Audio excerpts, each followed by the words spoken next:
The heat over red Maya draw warped the air like glass when Calder Van heard the sound half horse cry, half human breath. Torn by fear, he followed it to the east. Fence, and there she was, a young Apache. Woman tied to a post, wrist swollen, head bowed under the punishing sun. A wounded Bayar trembling beside her. Calder cut the rope in one stroke.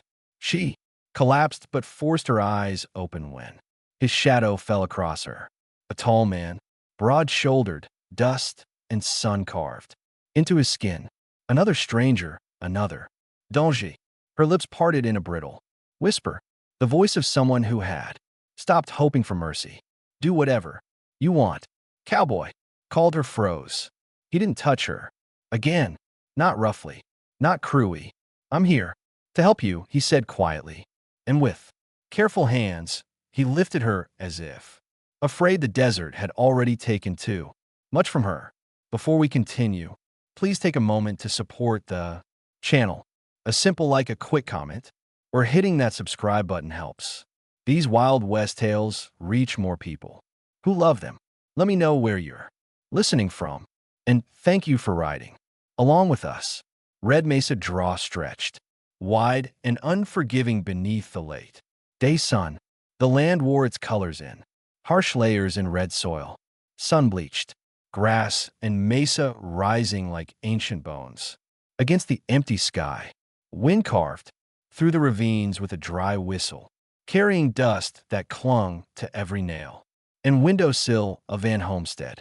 Calder's ranch sat alone at the foot of a sandstone ridge, a stubborn square of weatherboards and creaking fences, caught between heat and silence. Life here didn't move fast. It endured. Inside the modest cabin, the air smelled faintly of smoke, iron, and the sage brush called burned each morning to keep the insects at bay. He laid the Apache girl on the narrow bed near the window, where late light fell across her face in thin amber lines. She was barely conscious, but her features were sharp, cheekbones dusted with sun, lips cracked from thirst. A strand of black hair stuck to her temple with dried sweat. Even in weakness, her eyes held a quiet fire, the kind that belonged to people who had survived too much at too young an age. This was someone used to watching the world before trusting it. Her name came later, but called her already, since she wasn't made of fear. The swollen rope marks on her wrist told a story of pride punished, not helplessness. Outside the bay, Mayor she had tried to protect stamped restlessly her injury, wrapped with a cloth Calder had torn from an old work shirt. Calder moved through the cabin with the economy of a man accustomed to solitude. Every gesture was deliberate, silent, pouring water into a tin cup, wringing out a cloth to cool her forehead, adjusting the window for airflow. He didn't speak, not because he lacked words, but because speech had never saved him from anything worth remembering. He looked like a man, chipped down by heat and hard work, broad shoulders under a worn cotton shirt, hands blackened by forged soot, jaw shadowed by days without shaving. A faint scar crossed the inside of his left wrist, a thin white reminder of something done to him long ago, something he never named. Folks in Copper Bin whispered about his past ex-soldier, trouble with command, wrong, orders refused, but Calder never confirmed anything. The anvil, not talk, was where he left the pieces of his history. As a girl stirred her, breathing rough but steadying, Calder watched her with the weary patience of a man observing a wild creature deciding whether to flee or fight. She winced when she moved her arms, the rope burns dark against her skin, and the tension in her jaw told him she hated showing pain in front of anyone.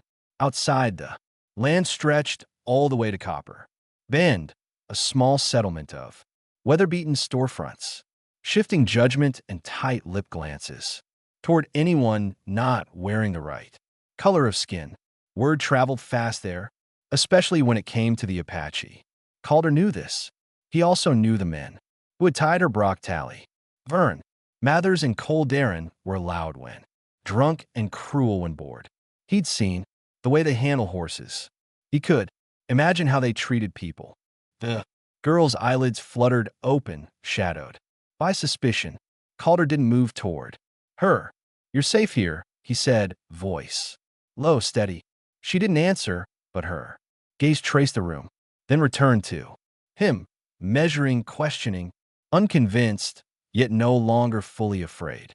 The wind hissed outside, dust tapping lightly against the window, as if the desert itself was waiting to see what these two solitary souls would do next.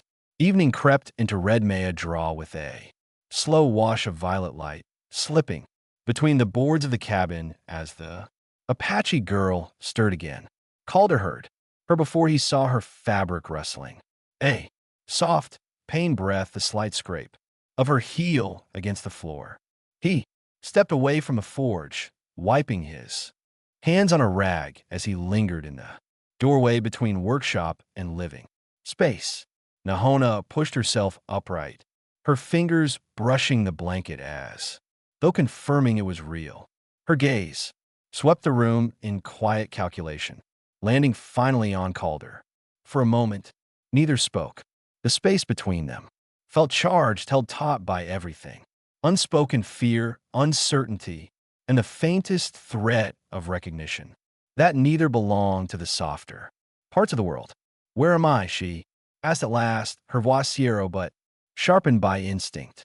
"Von Homestead," Calderan's answered, "a mile south of the ridge."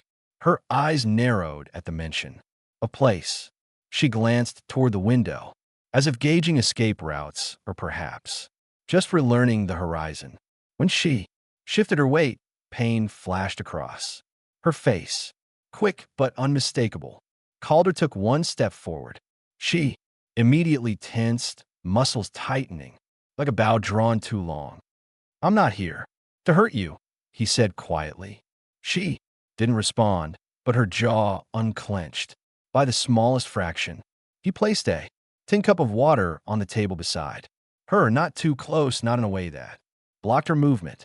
She watched the careful distance he kept, watched the way he set the cup down as though placing an offering before something sacred and wounded.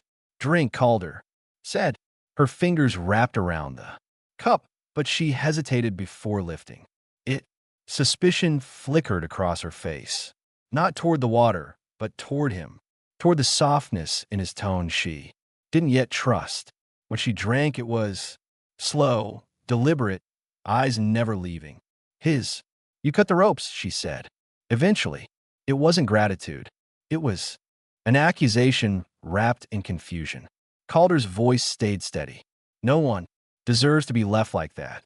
The words hovered, fragile as desert glass. Nahona's expression didn't change, but something in her posture softened, not much, only enough for a weary breath to escape her lips. She set the cup down with a quiet clink. "You know the men who did it," she said. It wasn't a question. Calder nodded once. "I've seen their kind before." Silence stretched. Again, the cabin felt smaller, the air thicker, but neither broke eye contact. Calder could sense a history in her guarded stare, the kind forged by years of being watched, hunted, dismissed. And she, in turn, seemed to read something in him, some private damage that kept his shoulders tense, even at rest. Some pain tucked beneath the scar on his wrist. She looked at that scar now, gaze narrowing. "Soldier once," he replied, "and now I fix things." Her eyes lingered on him a beat longer, as though weighing the truth behind his words. Then she shifted, testing her legs. Beneath her, her body trembled, but she pushed herself to standing anyway, refusing to show weakness before him. Calder moved instinctively, hand out slightly as if to steady her. She flinched back, not violently, but with the precision of someone who had learned the hard way not to trust. Outstretched hands. "I can stand," she said. He let his hand fall. Didn't say, "You couldn't." Something flickered between them, almost a spark, almost the hint of what trust might one day look like. Outside, the wind slid across the mesa, brushing dust against the cabin walls.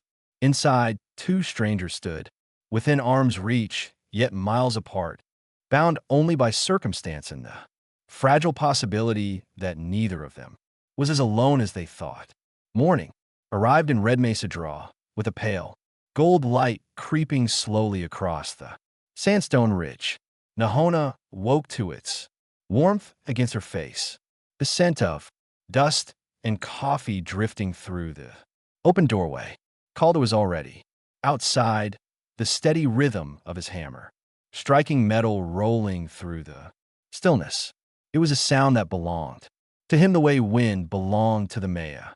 Enduring, patient, unyielding, she sat up carefully. Her wrist throbbed, but the swelling had eased. Someone had spread a thin layer of save over the burns. She knew the scent sage, mixed with pine resin. The gesture surprised her. Men who cut ropes didn't always mend what the ropes had done. When she stepped outside, the sun was still low and gentle. Calder didn't turn at the sound of her footsteps, but his blows slowed, his attention shifting. Without fully leaving his work, she moved toward the corral where the injured mayor stood, head lowered, flank still trembling, but no longer wild with fear. Nahona approached her with the assurance of someone who had spent her life reading the language of animals. The mayor lifted her head when Nahona touched her muzzle. "Easy girl," she murmured, fingers brushing the tender bruises around the rope burns. Calder. Finally, he set his hammer down. "You handle her well," he said. "She remembers who hurt her," Nahona replied, voice soft, but edged with meaning. "But she also remembers who didn't." Calder met her eyes then, really met them, and the quiet acknowledgement passing between them was more than apology or gratitude. It was recognition. During the next days, they fell into a rhythm. Neither of them spoke aloud. Nahona helped gather water from the half-buried barrel, moving slowly but with determination. She repaired the torn saddlebag and ground herbs for salve, her motions fluid and practiced. Called her cooked when she couldn't stand long, his hands awkward but earnest. And in the evenings, he repaired the cracked trough while she hummed an Apache tune that drifted through the yard like a memory carried on wind. They rarely talked, but the silence between them changed. It softened. It learned their shapes. One afternoon, a storm gathered far across the mesa, dark clouds dragging shadows over the redstone. Calder worked on a fence post while Nahona tied bundles of dried sage. Wind caught her braid and whipped a strand across her face. Calder watched her from the corner of his eye, not meaning to, but unable not to. Her movements were purposeful, although there was a sadness tucked deep behind them, something that hadn't yet found words. "You don't have to work," he said. Nahona didn't look up. "I don't know how to sit still." Calder considered that. "Me neither." She glanced at him then, the briefest flicker of a smile touching her mouth, before fading like lightning behind a cloud. They continued working side by side, the wind snapping at loose pieces of twine, the smell of approaching rain filling the air. Later that evening, the first drops fell, scattering across the dry earth like offerings. Nahona stepped outside, tilting her face to the sky. Rain was rare in Red Mesa, and it carried the scent of everything the land had lost and everything it still hoped to become. Calder watched her from the doorway, her silhouette framed by silver streaks falling through the last light. "You said you fixed things," she said, suddenly not turning. "I try," Calder replied. She was quiet for a long moment. "Some things break and stay broken." Calder stepped down from the porch, the rain touching his shoulders. As he approached her, "Some things," he said, "find their way back." Nahona exhaled softly, her eyes closing for a heartbeat. When she opened them again, the storm had already passed, leaving only the faint drumming of leftover drops on the cabin roof. Over the next Days the bond between them only deepened. Calder brewed coffee the way. He noticed she liked less bitter, more water. Nahona began leaving a small bowl of herbs on his workbench each morning, something for the pain in his wrist. Though she never asked him how he got the scar, they learned each other in pieces, a shared glance, a softened breath, the way their hands brushed when passing tools, the way neither stepped away afterward. One night, Calder returned from checking the fence line to find Nahona asleep by the fire, blanket falling from her shoulder. He lifted it gently, draping it back around her, careful not to wake her, but her eyes opened anyway, soft and unguarded. For the first time, she didn't flinch from the nearness of him. "You don't have to look after me," she whispered. Calder's voice came low, steady. "I know." There was no declaration, no promise. Just two hearts learning the quiet gravity that pulled them closer each night. The land around them shifted too, subtly acknowledging their growing connection. Even the wind seemed to change, brushing the Maya with a gentler hand, as if it sensed that something tender was beginning to take root where only dust had lived before. The peace holding over Van Holstead was a thin, precious thing stretched carefully between two people learning how to breathe in the same quiet. But peace rarely survived long in Red Mesa Draw. Now when men like Brock Talley carried their pride like a weapon, the morning, the balance broke. The air itself felt wrong, too still, too expectant. Nahona sensed it before Calder did. She paused, mid-step beside the corral, eyes narrowing toward the ridge where dust began to rise in three sharp plumes. Calder emerged from the barn, wiping sweat from his brow. One glance was enough. "They're coming." Brokteli rode at the front, swaggering in his saddle, red-faced and mean with the kind of anger men invent to cover their shame. "Name."